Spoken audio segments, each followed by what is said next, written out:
Welcome to English classes of MS English.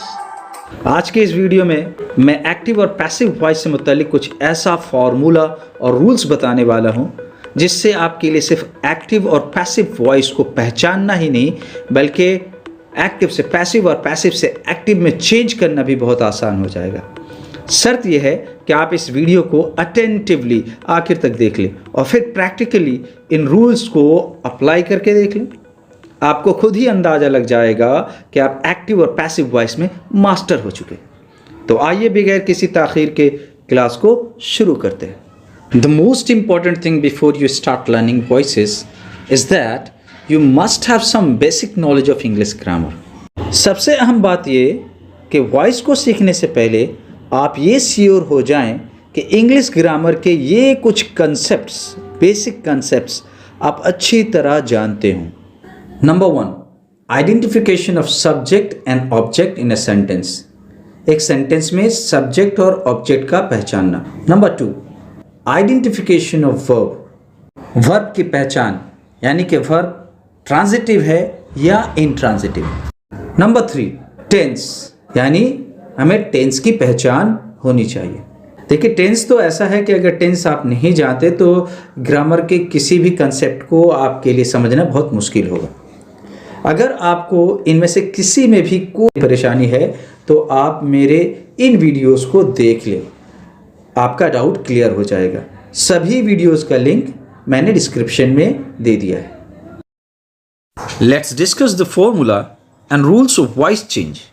Voice को change करने का सिर्फ एक ही फॉर्मूला है जो बहुत ही सिंपल है। Look at these sentences first. पहले इन सेंटेंसेस को देख लीजिए ताकि फॉर्मूला को आसानी से समझ सके। The Hunter killed the tiger. Hunter ने टाइगर को मारा। The tiger was killed by the Hunter. Tiger को मार दिया गया हंटर के जरिए। दोनों सेंटेंसेस के मीनिंग तो एक ही है, तो फिर में फर्क क्या है? Then what is the difference between them?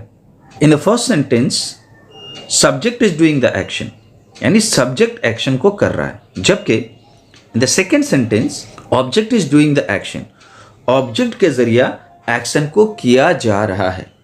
ठीक उसी तरह पहले सेंटेंस में object is receiving the action, object जो है एक्शन को रिसीव करता है, और दूसरे सेंटेंस में subject is receiving the action, इसका मतलब सब्जेक्ट एक्शन को रिसीव कर रहा है। अब इन सेंटेंसेस के वर्ब्स पर गौर कीजिए। दोनों सेंटेंसेस में वर्ब डिफरेंट है।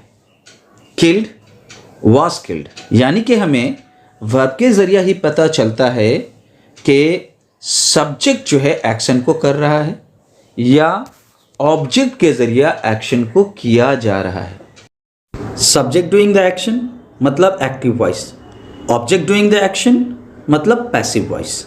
इस तरह हमें सेंटेंसेस को एक्टिव से पैसिव और पैसिव से एक्टिव में चेंज करने का ये सिंपल सा फॉर्मूला मिलता है। फॉर्मूला ये कि ऑब्जेक्ट को सब्जेक्ट और सब्जेक्ट को ऑब्जेक्ट की जगह चेंज कर देना है, और फिर वर्ब को एक्टिव में है अगर तो उसे पैसिव में, और अगर पैसिव में है तो उसे एक्टिव में चेंज कर देना है। इनफैक्ट ये वर्ब ही है जिसके जरिए पता चलता है कि सेंटेंस एक्टिव में है या पैसिव में। अब बात करना है कुछ ऐसे रूल्स की जिसके जरिए एक्शन वर्ब को एक्टिव से पैसिव और पैसिव से एक्टिव वॉइस में चेंज किया जाता है। इस चार्ट को देखिए और गौर कीजिए कि वर्ब किस तरह एक्टिव से पैसिव में चेंज हो जाता है। इनमें से सिर्फ कुछ ही पॉइंट्स हैं जिस पर आपको खास तवज्जो देनी होगी, उसके बाद फिर आप आसानी से वर्ब को एक्टिव से पैसिव में चेंज कर पाएंगे। सबसे पहले आप इस बात को हमेशा याद रखें कि पैसिव वॉइस में मेन वर्ब हमेशा थर्ड फॉर्म में होता है, और इस वर्ब से पहले बी वर्ब जरूर लगा होता है। बी वर्ब का मतलब is, are, am, was, were, be, being, been। Point number 2, verb अगर प्रेजेंट फॉर्म में है जैसे कि ये राइट, तो पैसिव बनाने के लिए सब्जेक्ट के मुताबिक is, are या am के साथ वर्ब को थर्ड फॉर्म में चेंज कर देंगे, और अगर वर्ब पास्ट फॉर्म में हुआ तो is, are, am की जगह was या were का यूज करेंगे। पॉइंट नंबर 3, वर्ब के साथ do या does अगर हेल्पिंग वर्ब के तौर पर हो तो उसी मुकाम पर उसे इज, आर या एम से बदल देंगे और फिर वर्ब को थर्ड फॉर्म में चेंज कर देंगे। ठीक उसी तरह हेल्पिंग वर्ब अगर डिड हुआ तो उसकी जगह पर वाज या वर का इस्तेमाल करेंगे। पॉइंट नंबर 4, वर्ब अगर कंटिन्यूअस टेंस में है तो इज, आर, एम या वाज वेयर के साथ सिर्फ बीइंग को ऐड कर देना है और वर्ब को थर्ड फॉर्म में चेंज कर देना है। पॉइंट नंबर 5, वर्ब अगर परफेक्ट टेंस में हुआ तो हैव, हैज़ या हैड के बाद सिर्फ बीन को ऐड कर देना है, पैसिव में चेंज हो जाएगा क्योंकि इसमें वर्ब पहले से ही थर्ड फॉर्म में मौजूद होता है। पॉइंट नंबर 6, वर्ब अगर मॉडल ऑक्सिलरी के साथ है तो मॉडल वर्ब के बाद बी को जोड़ देना है और वर्ब को थर्ड फॉर्म में चेंज कर देना। इस तरह ये पैसिव फॉर्म में चेंज हो जाएगा।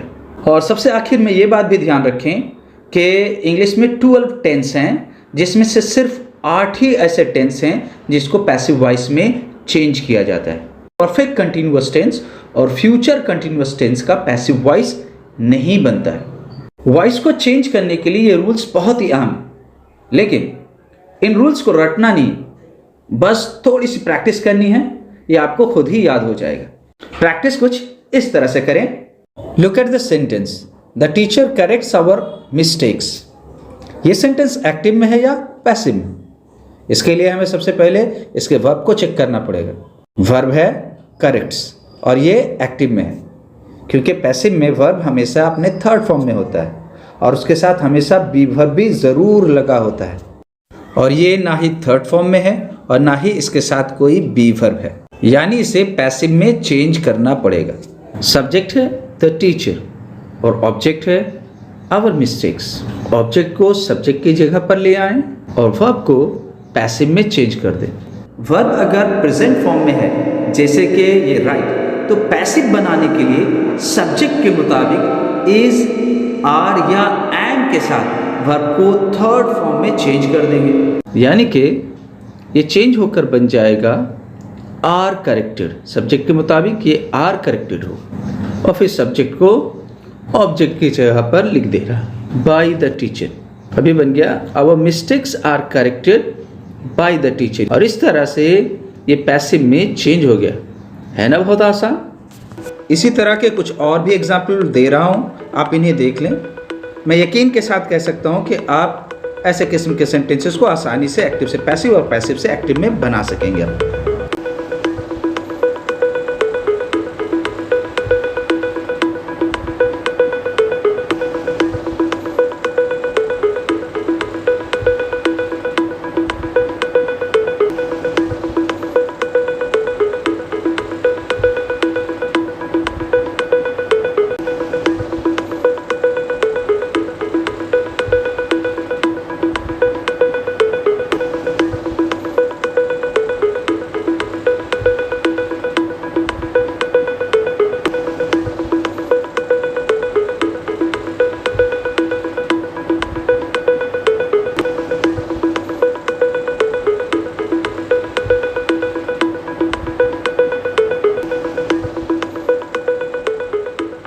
अब इन सेंटेंसेस के वॉइस को चेंज करके कमेंट में भेज दें।